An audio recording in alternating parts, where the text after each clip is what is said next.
আসসালামু আলাইকুম everyone, welcome back to my channel. আজকের পর্বে আপনাদের জন্য থাকছে ছোট বড় সবার প্রিয় চিকেন নাগেটসের রেসিপি। তো খুব ইজিলি আমরা এই চিকেন নাগেটস ঘরে তৈরি করে ফেলতে পারি। আশা করছি রেসিপিটি সবার কাছে ভালো লাগবে। তাহলে চলুন আর দেরি না করে পুরো রেসিপিটি দেখে নেওয়া যাক। এখানে 4 পিস ব্রেড নিয়ে নিয়েছি। তো ব্রেডের এই ব্রাউন অংশগুলো ফেলে এগুলোকে ব্লেন্ডারে ভালোভাবে গুঁড়ো করে নিতে হবে। এখানে নিয়ে নিয়েছি মুরগির মাংস। তো মুরগির বুকের মাংস আমি ব্লেন্ডারে ব্লেন্ড করে নিয়েছি, আপনারা চাইলে পাটায়ও বেটে নিতে পারেন। এখন এর মধ্যে অ্যাড করে দিচ্ছি 1 টেবিল চামচ সয়া সস, 1 চা চামচ দিয়ে দিচ্ছি আদা রসুন পেস্ট, 1/2 চা চামচ দিয়ে দিচ্ছি কালো গোলমরিচের গুঁড়ো, 1 চা চামচ দিয়ে দিচ্ছি লবণ এবং 1 চা চামচ দিয়ে দিচ্ছি চিনি। তো চেষ্টা করবেন চিনিটা দেওয়ার, এতে ব্যালেন্সটা ঠিক থাকবে। 1/2 চা চামচ দিয়ে দিলাম হোয়াইট ভিনিগার, 1 চা চামচ দিয়ে দিলাম লাল মরিচের গুঁড়ো। এখন এই সব কিছু খুব ভালোভাবে মিশিয়ে নিতে হবে।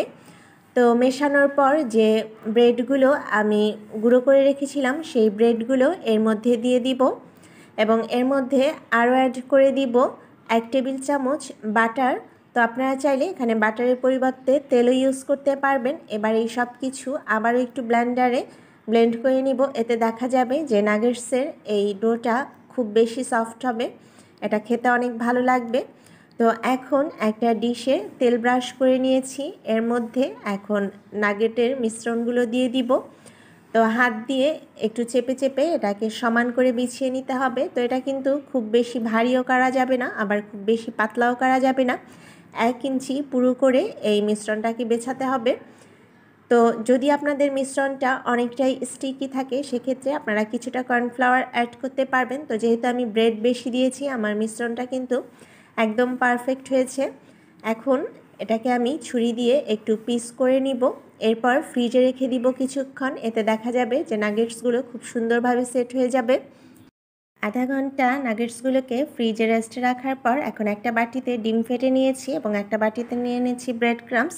এখন একটা করে নাগেট প্রথমে আমি ডিমের মধ্যে ডুবিয়ে নিব, এরপর একটা কাঁটা চামচের সাহায্যে ভালোভাবে ঝরিয়ে ব্রেড ক্রাম্বসের মধ্যে কোট করে নিব আর এই একইভাবে সবগুলো নাগেটস তৈরি করে নিব।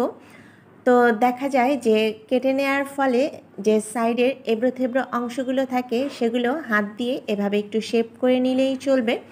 আবার ইচ্ছে করলে কিন্তু সবগুলো নাগেটসই আপনি এভাবে হাত দিয়েও তৈরি করতে পারবেন, আপনার পছন্দ মতো শেপ দিতে পারবেন। তো একই প্রসেসে সবগুলো নাগেটস তৈরি করে নিয়েছি। এখন এগুলোকে আবার কিছুক্ষণ ফ্রিজে রাখবো যেন ব্রেড ক্রাম্বসটা একটু সেট হয়ে যায়। চুলায় একটা প্যান দিয়ে তেল গরম করে নিয়েছি, এখন নাগেটসগুলো এর মধ্যে দিয়ে দিব। তো তেলটা কখনোই খুব বেশি গরম করবেন না, একটু হালকা গরম তেলেই নাগেটসগুলো ভেজে নিতে হবে, তা না হলে কিন্তু এর উপরের অংশটা খুব বেশি কালার হয়ে যাবে। তো কিছুক্ষণ উল্টে পাল্টে এই নাগেটসগুলোকে ভেজে নিতে হবে।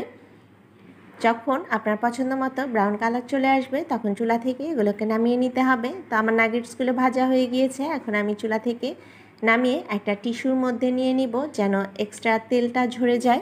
আমার সবগুলো নাগেটস ভাজা হয়ে গিয়েছে। গরম গরম এই নাগেটস কিন্তু টমেটো কেচাপ দিয়ে খেতে অসাধারণ লাগে। তো আশা করছি আমার আজকের রেসিপিটি আপনাদের সবার কাছে ভালো লেগেছে। যদি ভালো লেগে থাকে তাহলে প্লিজ একটি লাইক দিয়ে দিবেন এবং যারা আমার চ্যানেলে নতুন আছেন তারা আমার চ্যানেলটি সাবস্ক্রাইব করে পাশে থাকা বেল বাটনটি প্রেস করবেন। সবাই অনেক ভালো থাকবেন, সুস্থ থাকবেন। আল্লাহ হাফেজ।